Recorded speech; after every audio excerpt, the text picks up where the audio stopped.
Okay, Dr. Steve Gimbel, welcome to Beyond Belief. We've been looking forward to speaking for some time. And today, well, first of all, how are you? Nice to see you. I'm doing wonderfully. It is absolutely wonderful to see you. Thank you for having me. My pleasure. And thank you for taking the time to be here and have this conversation. And fortunately, I think that you and I have a lot in common.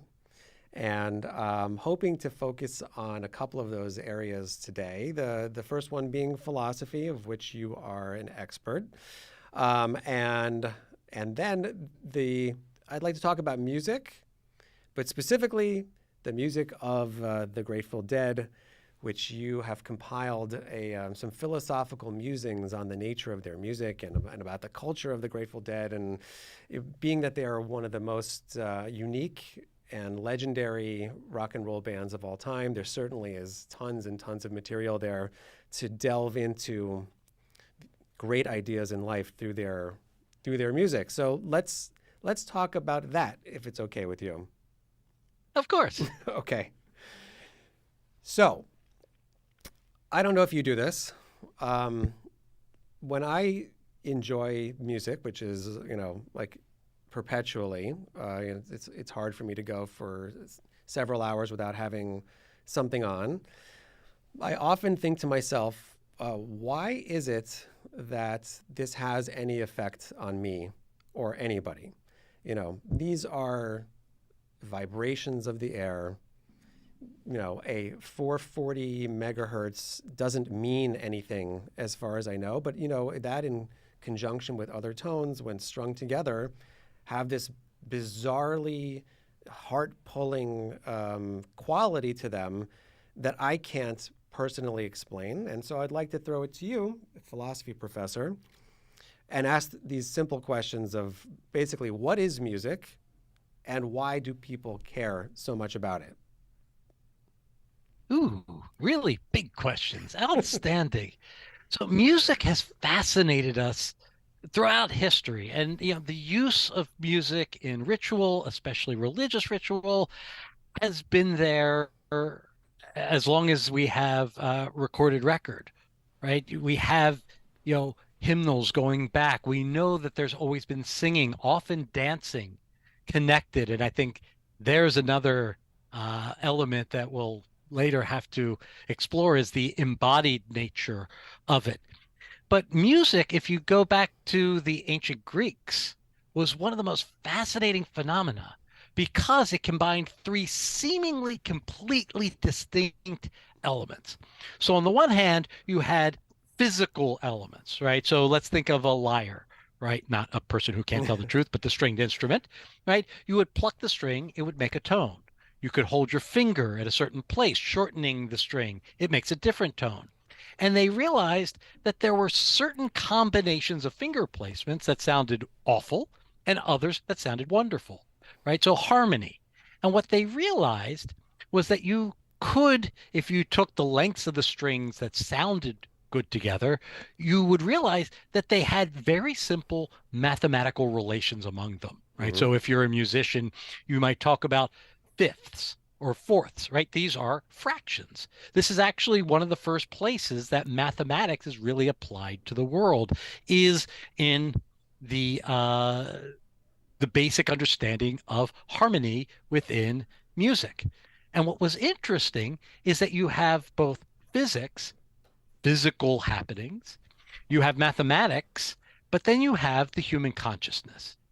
The idea is that certain things sound good to the ear, certain things sound awful to the ear. And so the soul is soothed by some things, the soul is upset by other things. And what they realized is there is this weird connection between happenings in the world, mathematics, and happenings in the mind. And so you had one of the early philosophical groups, the Pythagoreans, Mm-hmm. who used this to believe that everything is number, right? And by everything is number, what they mean is that the world is actually governed by numerical ratios. And one of the central proofs of that is just this connection that humans innately feel towards certain combinations of tone. We are wired to really respond to certain kinds of sound. But what's interesting is it's not just that, ooh, that sounds good, that sounds bad. I mean, even think about the way we describe music that really moves us. We say that the music has soul, Yeah.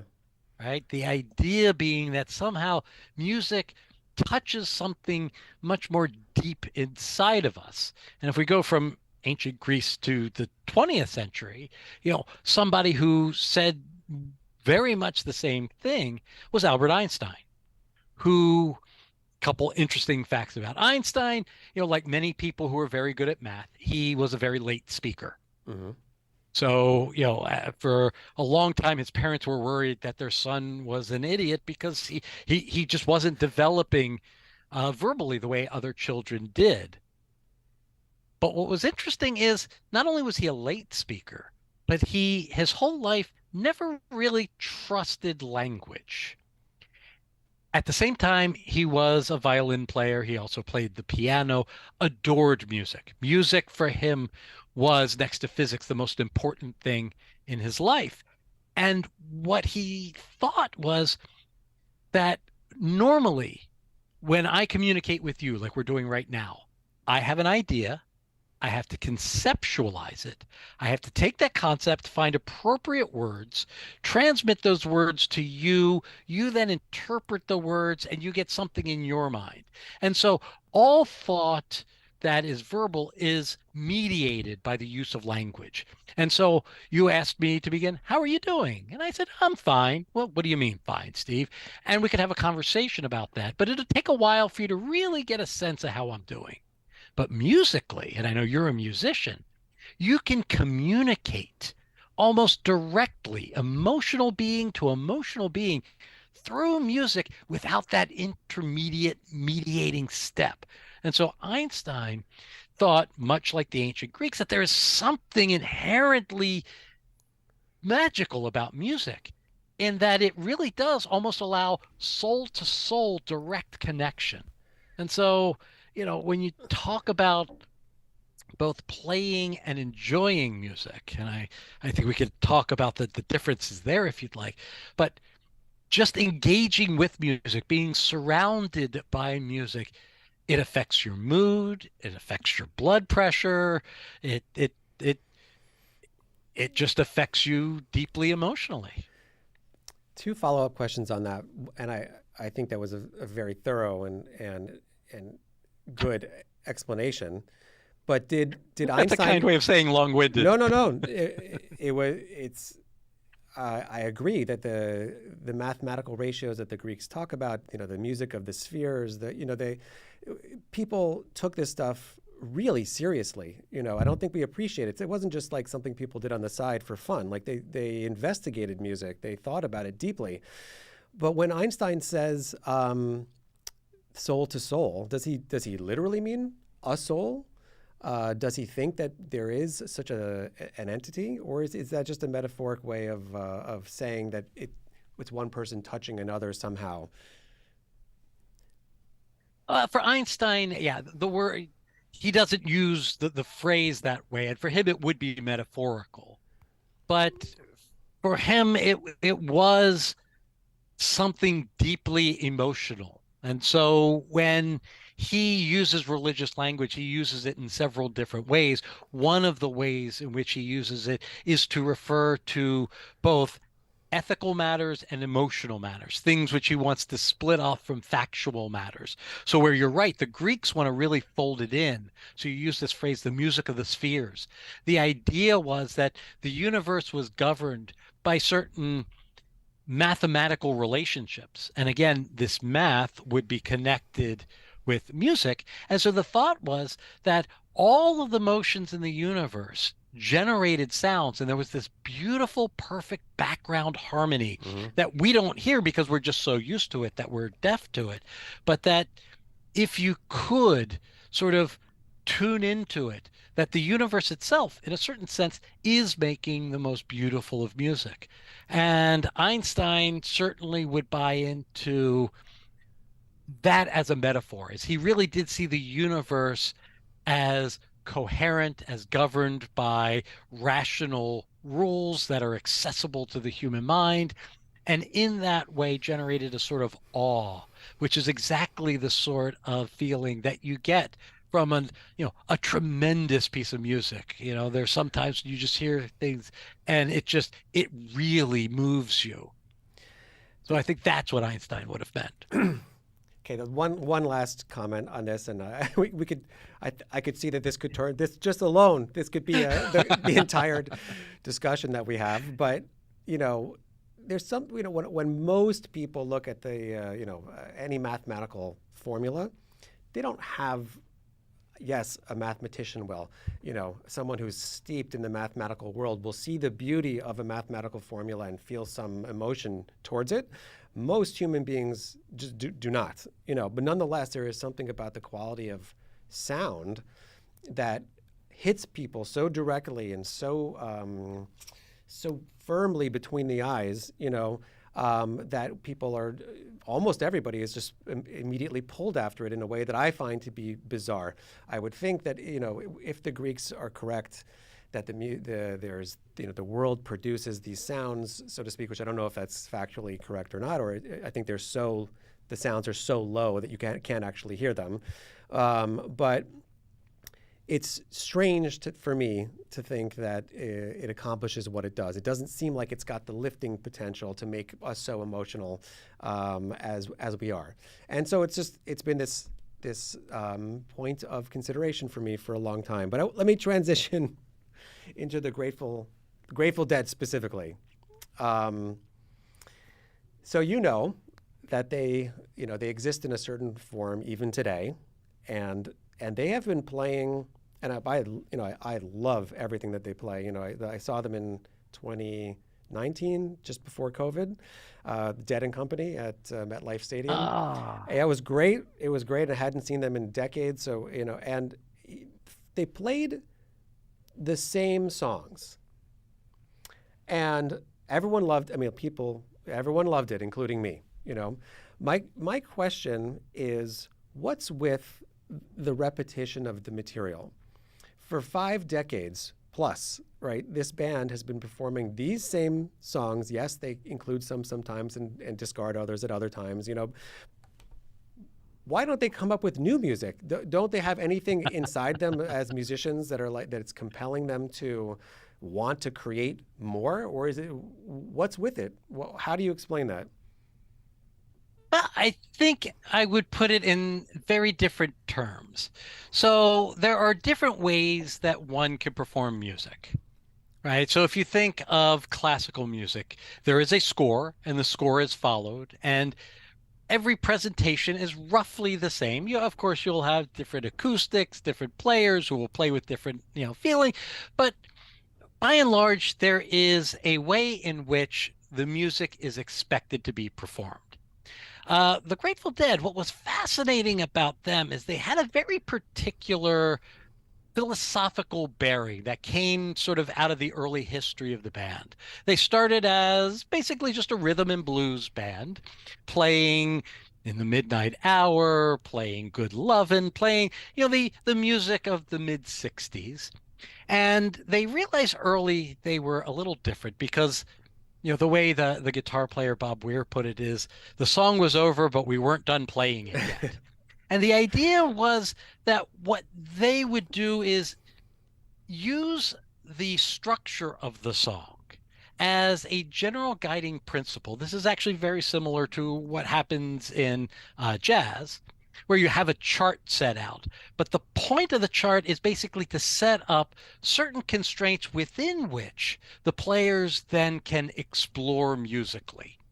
And so, what the Dead really were about, and this comes from their early days at the acid tests, was to take the place and the time when they are playing and explore the sort of feeling and mood and mutuality with the audience that was unique to those people in that place at that time.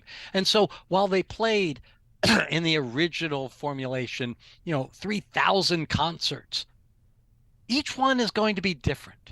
And so if you listen to, one version of the song played, you know, in Cornell 1977 and you hear it again at Hershey in 1985, it may be the same song, but it's not the same song. What it's doing is reflecting the way in which the players connect with each other, the way in which the audience is connecting with each other, and the way the band and the audience is connected. So it really is an improvisational experience that requires connecting with the sort of feeling in the air. And so while music is capable, on the one hand, of affecting your mood, right? I used to be an athlete, and you'd have certain songs that would get you really pumped up before a game, and you could have others, when you were studying, that could relax you. Some music you listen to before bed.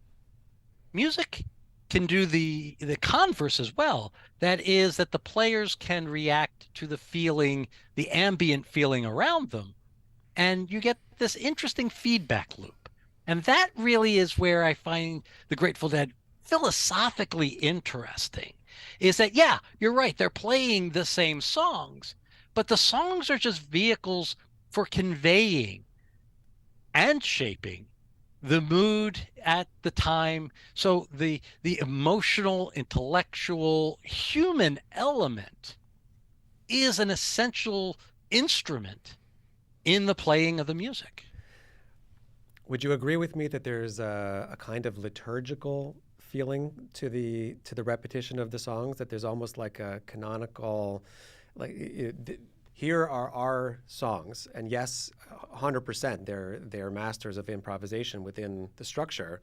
But I almost feel like we're gonna play Althea and we're gonna play Jack Straw and we're gonna like and everyone's sort of there's a recognition. There's almost like a friendship with the songs, like an emotional connection with all of them, even if they're different, every time. And it's recently it struck me that it's like a liturgy, that for the fans that they're going there to commune with their band, and they have got their priests.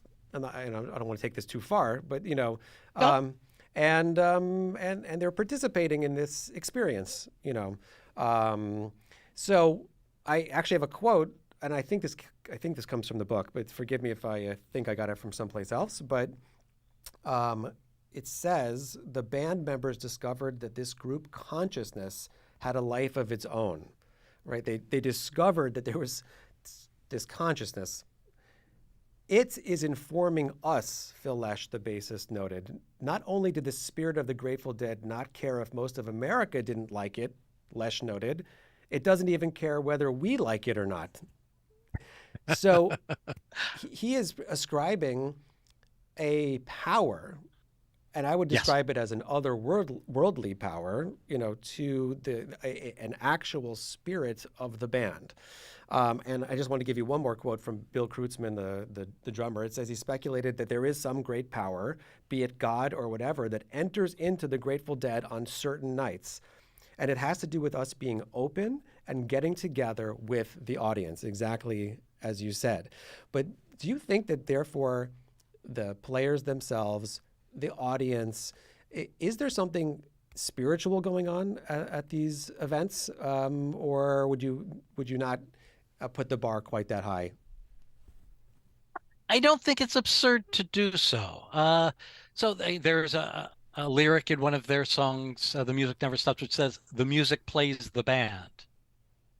And that is, I think, absolutely true. And I think anyone who's ever played improvisational music knows that feeling where there are times when you are driving it, right? And it's sort of your ego, right? And ego is just the Latin for self. So you are making decisions. But then there are times when you just let go and somehow the music comes out of you, and it isn't, I mean, it's clearly conscious. You know if you're a horn player where you're putting your fingers, right? I'm a harmonica player, where you're blowing, right? But somehow it takes over you, and it's a collective, Hmm. right? Experience. And it's that sense of letting go of the ego Hmm. that really is essential for a certain kind of music. That is, you do allow the music, in a certain sense, to take over. And it is created, and it's not that you cease to exist, it's not that you become another person, but collectively, there is a sort of consciousness that is driving the music, independent of the particular decisions consciously made by the players. And I think there's no doubt about that. And you know, there's clearly, this is a band that comes out of the counterculture in the late 60s. You had this notion of Jungian psychology connected with issues of what was happening in the psychedelic experience. And you could easily see these sorts of things being very atomistic, right? What is happening to my consciousness when I'm in this situation? Hmm. What is happening to my consciousness when I take this sort of substance? But what they were experimenting with, and what I think makes it so interesting and why music is so much a part of that scene, was what happens collectively. So the central question of metaphysics is this, right? I have a mind, right? So if I hold up a pen, you see the pen. Where is the pen? Well, it's right there, Steve. Well, actually, if I ask you, where's your vision of the pen? It's not out there, it's in here, right? Your vision of things is internal. How do you know that what's happening in your lived experience in any way connects to some external reality? Now, the second question we get to once we get to an external world is, how do I know there are other minds? Hmm. How do I know, and this is the one everyone's played with, when you see red and I see red, how do I know we're seeing the same thing? And the answer is we can't. But what's fascinating with music is that's one of those sorts of experiences when we do seem to connect directly. And the making of music, the enjoying of music is one of those times when there does seem to be a sort of collective consciousness in the way that, the psychologist Carl Jung used to talk about. There is a way that seems to break beyond the mere self.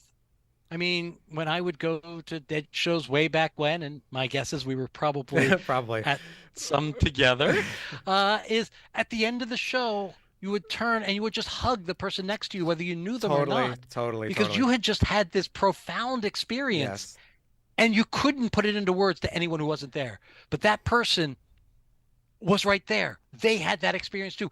They understand. And there's just a bond that came from you experience that too, right? Yes. So there is that sense in both playing and enjoying the music. And I think it's an interesting question. Are they the same sort of experience? Are they different experiences?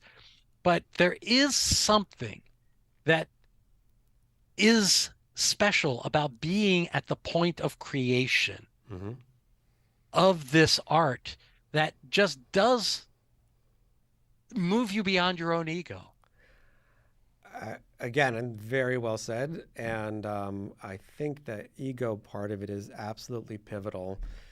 I think the degree to which we reduce the influence of the ego in many different endeavors, whether it's with psychedelics, whether it's with personal growth, whether it's having some kind of traumatic or difficult experience, the reduction of the ego always seems to coincide with an increase of awareness, and I think that's one of the pillars of most spiritual traditions is to reduce the influence of the ego so that you can see beyond yourself, and appreciate, let's call it a higher dimension. And I think amazingly, music does that. And I think I agree with you that the Dead did that in a special way.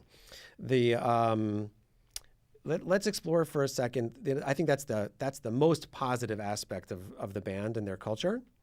Let's talk about some of the negative parts, which some of which is explored Perfectly fair. in your book.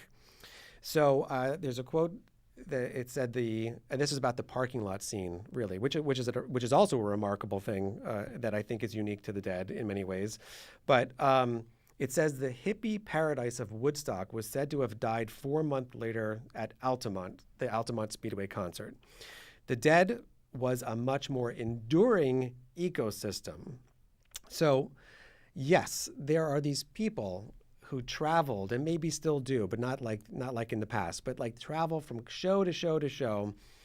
They sell a few things. They live in a little van, and that's their existence. They're not hurting anybody, but they're sort of detached from society, or they exist in their ecosystems. My question for you is, yeah, they're seeking out this kind of, I'm going to call it a mystical kind of experience, but is it self-indulgent? Is it good to focus on your trip, your experience so much? Is there a point at which you got to say, look, like I got to do something for somebody else? Or would you say, no, listen, they're happy. They've achieved happiness. They found something. Leave them alone. Well, I think it's more than just a sort of utilitarian search for hedonistic pleasure. Now, there certainly was that in the scene. I mean, let's put that out there.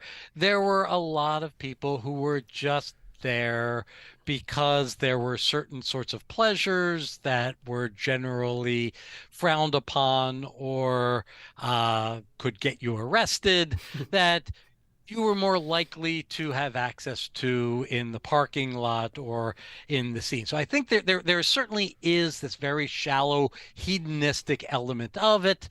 We all knew, the term at the time was trust heads, rich kids who were just, it was just a self-indulgent sense of pleasure seeking. At the same time, I think there was also something much more profound in the scene that at its best it engendered. And we can use the term of the moral imagination to understand it. So the moral imagination is the ability to see things as other than they are so that we can create them as such. Right. So if you can't see things as being different, you can't improve them because you couldn't imagine things being any different than they are. I think part of what we saw in that scene and part of why it was really something that lived on, especially so when we think of what we think of as deadhead culture, which is touring and the parking lot scene, that's actually something that sprung up in the 1980s, Okay. which was a very conservative time in America. And I think it was the result in part of the shallow hedonists, but it was also part of people saying, you know what? Maybe we could create a different world. Maybe we could create a world, that isn't based on, in the 80s, Gordon Gekko from Wall Street, greed is good.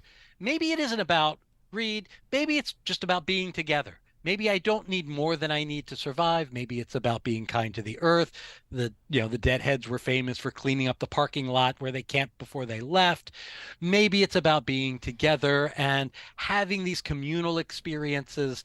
And so what attracted me at the time was really an ethical dimension of the scene. I mean, my first show was at Meriwether Post Pavilion in Columbia, Maryland. And I was there early and I saw a guy selling t-shirts. And what people would do is, in order to get from show to show, they would generally make and sell crafts. And if you weren't touring, you'd buy so that you can help them. And so it was sort of it really was a self-cycling, self-contained ecosystem in that way. And he had these wonderful shirts. And he wanted $5. I only had a 10. He didn't have change. It was early. So I said, you know what? Keep it. And he said two words that, to be honest, changed my life. They were words I had been taught my whole life to say. He said, thank you. But he didn't say it the way I was taught. I was taught that this is good manners. When somebody does something for you, you say thank you. He wasn't just saying it, he was grateful. He was literally thanking me. It was an authentic statement in a way that just frankly shook me to my core. And it was that sort of close by. He really was genuinely thankful that I was doing something kind to help him. And he wanted to express authentic gratitude. And it was that sort of authenticity that I think the scene at its best was capable of showing in a culture, a shallow culture full of, feathered hair and, corporate rock. And the idea of someone expressing a non-material, authentically human value is what turned me from just a fan of the music into a Deadhead. Hmm. And I thought, if that is possible through this simple relationship passing between these two people, I mean, I thought the shirt was worth 10. I had no problem. It was a beautiful shirt. I often think of it and sad that I no longer It's have it. gone. Okay, too But bad. there was a sort of ability to transcend the sort of shallowness of what was corporate culture of the 80s. And I think that was what some of us hoped was there in the 60s. I think it was clearly a sort of romanticization, but I think it was a longing for sort of human authenticity that the scene at its best did engender. I hear. Very good. Again, and I appreciate that you were affected by such a small thing, but it's had it was such a major thing, and you're making a very deep point. I think everyone speaks about the little things being important, but I think not that many people truly live it and truly experience it as if they're truly important. So that you're right. There was an authenticity there that was and still is. Well, let me ask you one more question along these lines. Right, we're talking. You mentioned hedonism and self-indulgence and various negative aspects. Although I get that you want to focus on the positive, and so do I. But there's a quote from your book from Nietzsche, and he says, "Let us look ahead a century. Let us suppose that my attempt to assassinate 2 millennia of anti-nature and desecration of man were to succeed. That new party of life, which would tackle the greatest of all tasks, the attempt to raise humanity higher, would again make possible that excess of life on earth from which the Dionysian state too would have to awaken." So, okay, on the one hand, I get what he's saying, and I can appreciate it. You know what? We need passion in our world. There's not enough of it, or it's in the wrong arenas. I'm talking about a healthy, good passion, for a zest for Right. living, and that's amazing. And I agree with him. At the same time, there has to be limitations. And in the essay that I read about, which is by David McGregor Johnson, it's Apollo versus Dionysus, right? The limiting force versus the expansive force, which strikes me, sounds very much like the Kabbalistic understanding that I have of something called Hachama, which is expansive, and something called Bina, which is constrictive. Aren't the two things necessary to make art, to be functional and emotionally happy in this world? And did the Dead and their scene accomplish this? Did they go too far in the freedom and the personal expression, or would they have done better, if they had more of the Apollo concept with them as well? Ooh, that's a great question. So I think you're right that art requires both, right? You see Apollo in the structure of the music. You see Dionysus in the playing of the music, right? You could go see two bands play the same song, and one plays it very tight, very well, and the other just blows you away. That is, they play it with soul. So I think you're right that there are both of those present in the art. Where I think Nietzsche gets it completely wrong is, and you got to understand, Nietzsche's reacting to a philosopher before him, Friedrich Hegel. And Hegel argues that the only thing that exists is history. History is God working himself out through a process. And that process has a definite logic, and the individual only exists and is only important as an element of the big. And so as a result, you as an individual are meaningless. Nietzsche is trying to react to Hegel. Right? He says, I philosophize with a hammer. He's trying to destroy this sort of grand narrative and restore the value of the individual. But in doing so, what he does is exactly, I think, what we were talking about before. The opposite of it is he elevates the individual to the sole important element, right? So for Nietzsche, you the key is that you have this will to power, which is in the self, to assert yourself on the universe, right? You make history by breaking history, right? And that we need to worry about, right, only creating the great individuals because they are the history makers. And so it's very much an individualistic picture because it's in reaction to this ultimate lack of individuality. But what his overemphasis on the individual, the great individual, does is deny the fact that our greatness doesn't come through purely our individuality, but our collectivity. And you don't have to abandon any sense of value to this Hegelian whole to be part of a collective. And I think that's really where music is the best example to pull us sort of full circle to where we started, to losing the ego. So for Nietzsche, he is fully invested in reinstilling the ego, reinstilling the self, and the self as conquering others. You only exist by defeating, as opposed to existing with instead of existing against. Hmm. And music, and the Dead had very many individualistic followers who were just looking for self-pleasure. But it was also a place for some to try to lose the ego and connect with others. And so I think Nietzsche is a fascinating lens because there was this Dionysian element to it, right? There was this drunken reverie, right, that allowed you to throw off the constricting bounds or constricting ties of society, some of which were unnecessarily restrictive, unnecessarily constraining, and which limited us from being able to fully connect with each other.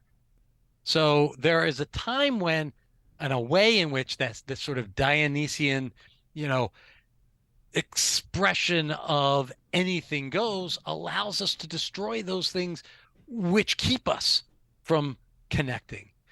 What it also can do, and I think you're absolutely right in this, is if we overindulge in it, it then allows, as Nietzsche wanted us to be, as just individuals against the world, against each other. And that's, I think, where music isn't found. That's where the sort of self-centeredness creeps in. Right. And, we've all seen bands where somebody wants to be the star. That never quite goes as well as when you're playing as a unit. And that's, I think, the magic. It's true in terms of the crowd as well. When there's an openness, a responsiveness, that's what leads to the magic. I agree.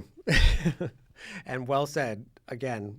And I have time for one more question, unfortunately, that we could take this on offline later, keep talking about it. But you mentioned jazz before, which is actually what I studied and relate to probably most in the musical world. And the Dead certainly had elements of jazz, and improvisation was a major factor in their music. And you also spoke about classical music and the desire there of executing somebody else's vision, very faithfully and sticking very firmly within a structure. And this reminded me of, so again, it's a Kabbalistic concept of the difference between perfecting, becoming perfect, and perfection. You know, Mm. whereas like a Bach piece might be like it's perfect, and it's perfect, and it just therefore don't try to tinker with it, just play it because it's perfect, versus this other element of trying to become more than you are, and there's so many corollaries to these ideas. But what would you say? what are the goals of these two forms of music, and why does the discrepancy exist for human beings? Why do we have both? I think they serve very different goals. So the classical composition is a beautiful piece of art that is designed to create a certain uh, oral canvas which affects us in certain ways, right? There will be certain pieces that when you hear them, you are moved. And it's the artistry of performance, but it's really the artistry is in the composing. Now, when you get to improvisational music, I think it's a very different animal, which is it's interactive.